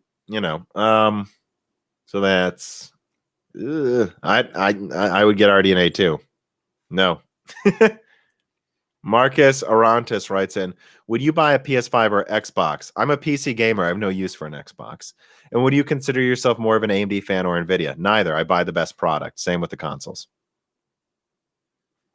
Dean Despotovsky writes in, would a 2700X bottleneck a 6900 XT? There's always a bottleneck. Some games, yes. Most games, no. Let me see here. In the UK, that includes tax. I got nothing to say. I think RDNA 2 is better than Ampere. That's gonna every question. 3080, 6800 XT, 6800 XT. I'm gonna keep recommending it. No, I don't think Ampere's is good. Like, it doesn't matter what your question is. No. RDNA 2. Like, any question 2 with Intel or Zen 2? No. Or Zen 3? No. Zen 3. What about in this? No. Zen 3. What about no by AMD? It's better. They're better. The AMD CPUs are better, and I think Ampere isn't as good. You know, I think the 3090, like, the only reason you should be getting Ampere is if you needed specific features. Just make sure you actually need the specific features and you're not convincing yourself you do. When price drop on Zen 2? I mean, I think Zen 2's prices will drift a little bit lower this fall, but I don't think they're going to get as cheap as Zen Plus. Do I have any info about the RX 6700? Yes. Watch my RDNA 2 leak. Watch the big Navi video. I go through Navi 22. I can't afford the latest graphics cards, but I need to upgrade my GTX 780. Oof. Yeah, that 780 is pretty old now. What older card should I look to buy? I mean, if it's breaking, just get a $70 570, That's what I would say. The 780 probably still runs games in 1080p, though, right? If it's breaking, I would just slum it. Yeah, unless it's breaking, I would just slum it, I mean to say. If Sony helped build pay for RDNA 2, do they own some of the IP? I think they own some of the IP for the SSD tech, and they're working with Marvell on that. But I think the agreement is that AMD gets to use it. Most of the IP for their own cards. Like, I think that's the point. Let's see. Bunch of people putting stuff in the Discord. I'm gonna answer this question. Let me even put a timestamp here because I love this question. Someone asks, what do you think's the right price of a 2080 Ti right now? Root Knight asked this. $300. $300. I would pay $300 for the 2080 Ti, not a cent more. Are you kidding me? A used 2080 Ti, a 2-year-old 12 nanometer card with 11 gigabytes of RAM, $300. $300, that's brutal. That's what I would pay. There's your answer, Root Knight. That is, I would not pay a cent more than $300. The 6700 XT is going to have 12 gigabytes and be almost the same performance for like 400 while using less energy, having newer features, and not being used. 300. It's the 12 nanometer. 300. Are you kidding me? No. I'm going to pay more than that. And I think at 300, it's an interesting option. But no, Navi 22 is going to be pretty close in performance and have more RAM. Why would I get a 12 nanometer card in 2020? No.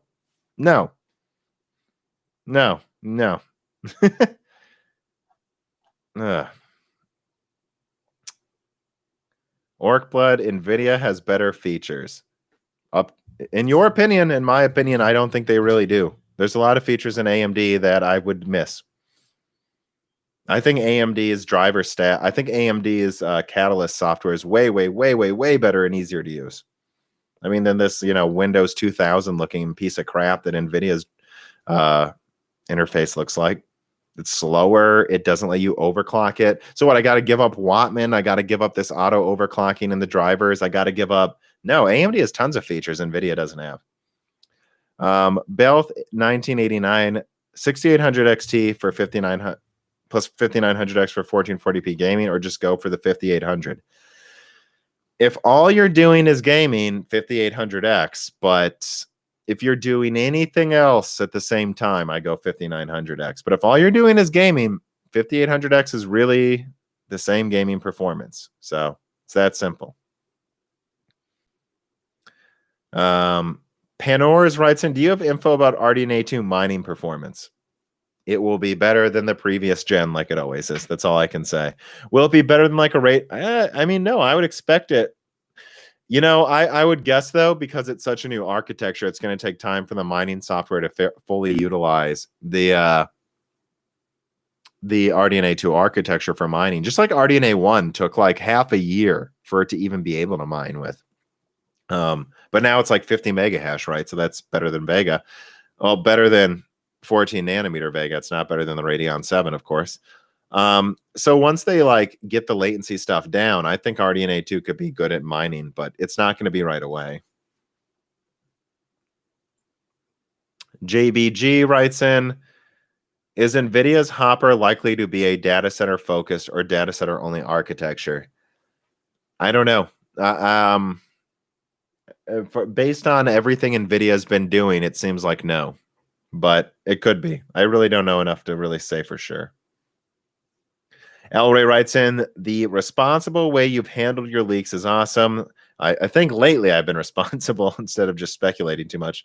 I love your journalistic work and truly wish you the best and to not get burned out. Yeah, I mean, expect things to wind down in December. Probably do that 12 years of being a PC gamer series like we did in last year. So the end of your series is going to be a series of podcasts with guests and Dan looking back at this year and towards the next year. And that's what will roll out the last few weeks of the year. So yeah, the last half of December, and expect me to be taking a break. I'm going to take a few weeks off like I did last year because, man, I'm getting tired.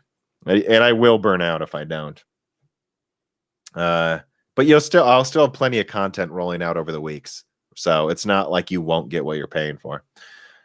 Christian Manzanito writes in, I'm a production user still running a 970. Been very patient, but the time to upgrade feels so close. How much longer, in your opinion? Red or green? You don't want to go AMD or an Nvidia. You want to go for the best product. And right now, RDNA 2 looks better than Ampere, but we don't have third-party reviews, so we can't be sure right now. But I mean, look, a 970 user, I think like Navi 22 looks like what you want, or a 6800. Yeah, I just want to get the 3070. I mean, 8 gigabytes for $500. What a joke. Mackenzie writes in, Broken Silicon is amazing. Take that break. You deserve it. Thank you, man.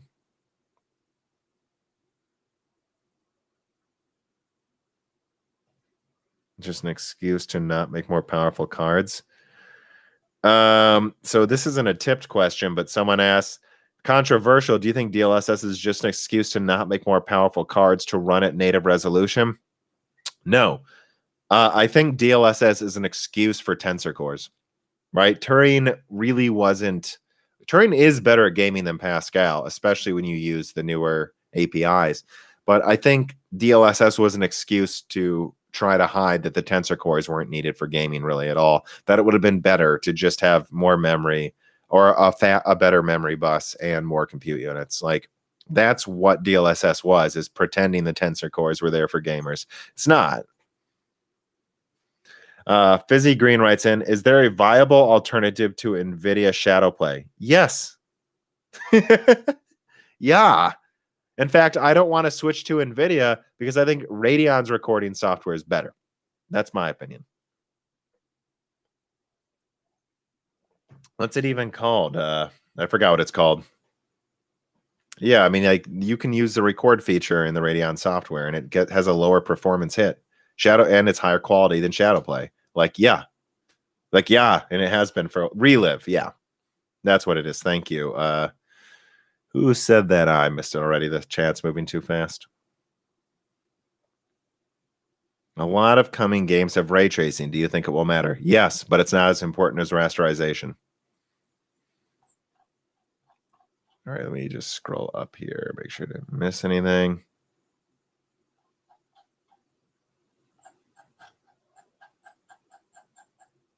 All right, well, let me look at the Discord for a little bit here.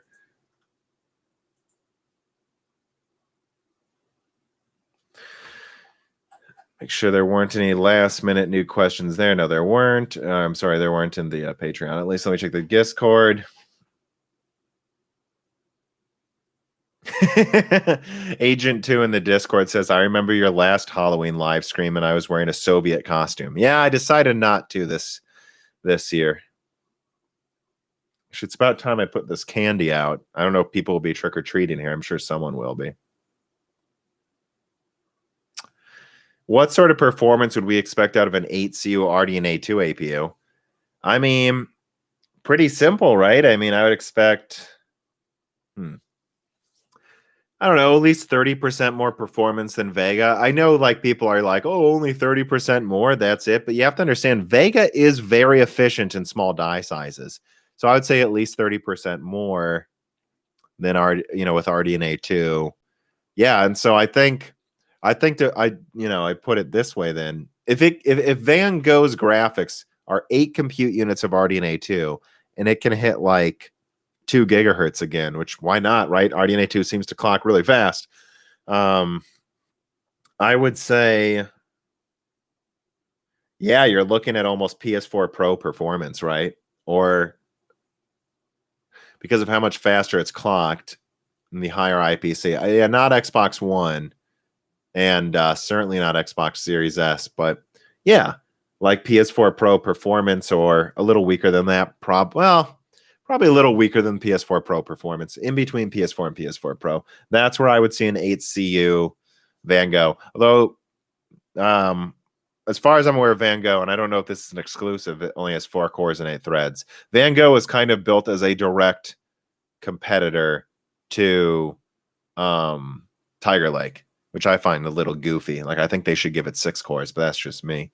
But yeah, I can confirm 4 cores, 8 threads. I just don't think I'm the first person to confirm it, but I can tell you guys that. I don't know that it has 8 compute units either. I don't know if someone else has leaked that, but actually I'm putting together an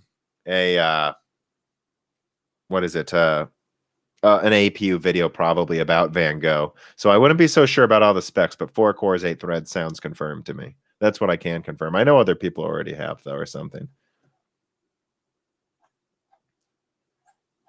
But so guns down, inhale. So yeah, I guess I'll put a timestamp for that, right? What was that? 136 or 135? AMD Van Gogh. Yeah, Van Gogh is interesting. I really think they should have given it 6 cores or 8 cores, though. I think that's a bit of a... Yeah, look, it is what it is. Van Gogh is literally meant as a direct competitor to Tiger Lake. It's meant to be 4 cores, 8 threads, directly competing with 4-core, 8-thread Tiger Lake U, and better graphics than Tiger Lake U, which it will, right? 8 RDNA 2 compute units. I mean, they're Vega compute units already trade blows with Tiger Lake. So switching to RDNA 2, it's going to have better graphics. The CPU might be slightly weaker, but it's going to have really good I/O. The thing is, Tiger Lake's built to like run at like 28 watts. I believe Van Gogh's meant to run at 12 watts. So it's basically Tiger Lake, slightly weaker CPU, better GPU, half the energy. So I think actually Van Gogh could be really impressive when you consider it's half the energy of Tiger Lake. You could get Tiger Lake APU performance in like an ultra thin and light laptop that has a small die, it's cheap, and it gets all day battery life. So it's just, and then it seems like Cezanne is meant for the being paired with graphics cards, and then they've got Rembrandt coming out above that. So hopefully there's a bigger version of Van Gogh that has 8 cores, but that's what I know. Guns Down and Hale says, how will AMD's ray tracing work with games that already have RTX? I don't have much to say about that. We'll just have to see. I don't see why developers can't just patch it in. Like, I think you've already seen some developers starting to patch it in.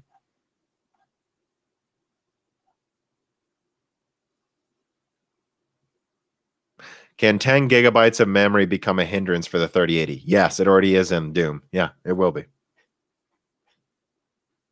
Brand with memory. Spelled it wrong, Bootman. Spelled it wrong in the Discord.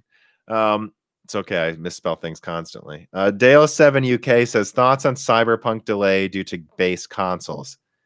Yeah, I don't know. I think Cyberpunk should have just been a next-gen game, frankly. Like, I don't know. I think that's like, because don't they like that people still play The Witcher? So you've got to think long-term. But I don't know. The PlayStation 4 has sold like 110 million consoles. So I understand why they need to release it on that and Xbox. But I mean, I don't have any thoughts on Cyberpunk. It almost sounds like it could be delayed again, to be honest, guys. I don't know. I don't have much to say about Cyberpunk. Should I run OpenGL or DirectX on my Voodoo card? OpenGL, I think.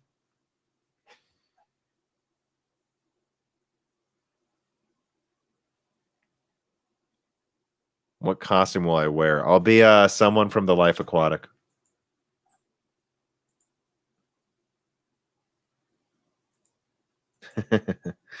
Someone in the Discord says, how much you want to bet the RTX 3080 Ti will have all the FSMs enabled?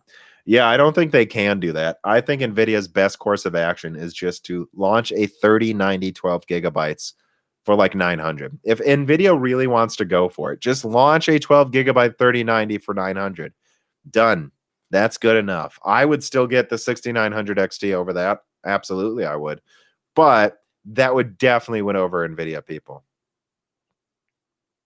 Does NVIDIA restock Founders Editions? NVIDIA doesn't plan to sell a lot of Founders. The Founders Edition was just meant to look good in reviews and sell to OEM people.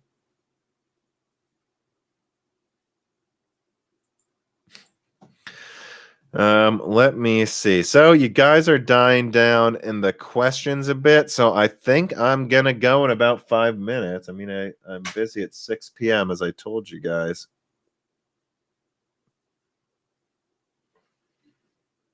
Text her finishing live stream now.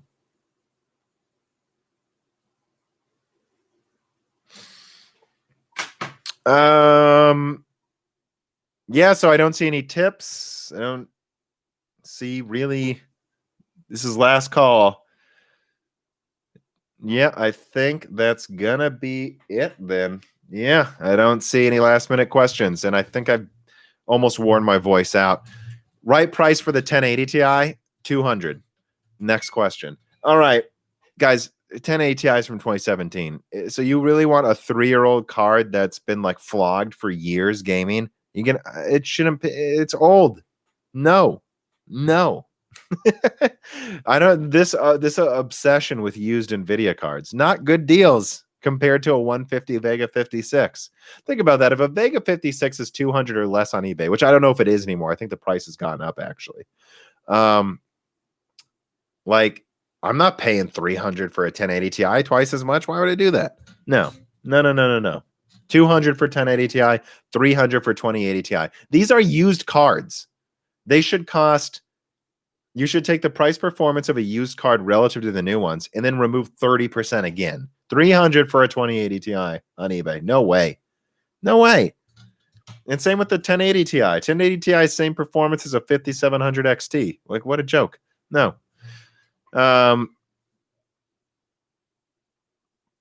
Tom says his card does 4K fine, but he's running the $1,200 GPU. No, I'm not. No, I'm not, genius. A Google user. Someone who just rushed to make an account to get something wrong. Yeah, I'm not. It's a Radeon 7. That was 700 at launch, and the 5700 XT is the same performance. I'm not. I'm yet using a mid-range GPU. And I think if you turn down a few settings and just do like 80% resolution scale, you can run 4K 100 fine. And even my 2060 laptop, which to answer Agent 2's question in the Discord, it's a 2060 laptop. My 2060 runs 4K fine. Like if you just turn down some settings, it's fine. 4K is not hard. It's fine. It's fine, guys. It's not that hard.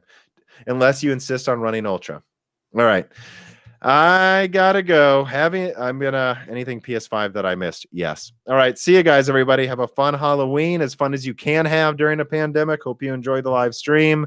There will be plenty of coverage over the coming weeks. Remember to support me on Patreon. Remember to subscribe to Broken Silicon, the podcast feed, and give us a review on Apple Podcasts. I see 3,000 people on here. Check that you're subscribed to the YouTube channel, please. If you have the extra money, you could have been asking all these questions for free if you're a patron. Again, yeah, tell your friends. All right. Happy Halloween, everybody.